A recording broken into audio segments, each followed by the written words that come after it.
இப்போல்லாம் எங்க பாப்பா இப்படிதான் குப்புற குப்புற விழுந்து தூங்குறா, அப்புறம் எந்திரிச்சிடுறா. இதே மாரி தான் பண்ணிட்டுருந்தா. ஸோ ஈவினிங் அவள குளிக்க வச்சு எடுத்துட்டு வந்துட்டு, சாமியெல்லாம் கும்பிட்டுட்டோம். அப்புறம் மேல இந்த மேட்டெல்லாம் காய போட்டிருந்தோன்னா, மழை வர மாரி இருந்துச்சுன்னு எடுத்துட்டு வந்துட்டு, அப்புறம் காஃபி போட்டுட்டு இன்னைக்கு எங்கேயும் போகல. சரி நாளைக்கு ஒரு ஃபங்ஷன் இருக்குங்கிறனால வெளிய போலான்னு சொல்லி தான் கெளம்புனோம். இந்த கரடி பூவெல்லாம் நாங்க ஊட்டியில இருக்கும்போது நெறைய வளரும். அத எடுத்து விளையாடிட்டு இருப்போம். இப்ப இங்க பார்க்குறதுலாம் அதிசயமா இருந்துச்சு. அதை பொறிச்சிட்டு போய் எங்க வீட்டுக்காருக்கு ஒண்ணு குடுத்துட்டு, அப்புறம் அப்படியே சீக்கிரமா கிஃப்ட் வாங்கிட்டு வந்துரலான்னு போனோம்.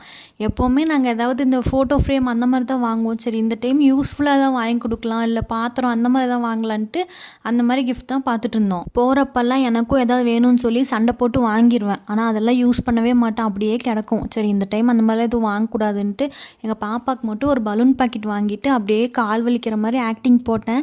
எங்க வீட்டுக்காரரு டிஃபன் வாங்கிக்கலாம் கடையில, நீ வீட்டுக்கு போய் எதுவும் சமைக்க வேணாம் அப்படின்ட்டாரு. வீட்டுக்கு வந்து கரெக்ட்டா சாப்பிட்டு முடிக்கிறதுக்கும், பாப்பா எந்திரிக்கிறதுக்கும் கரெக்ட்டா இருந்துச்சு. பாய்.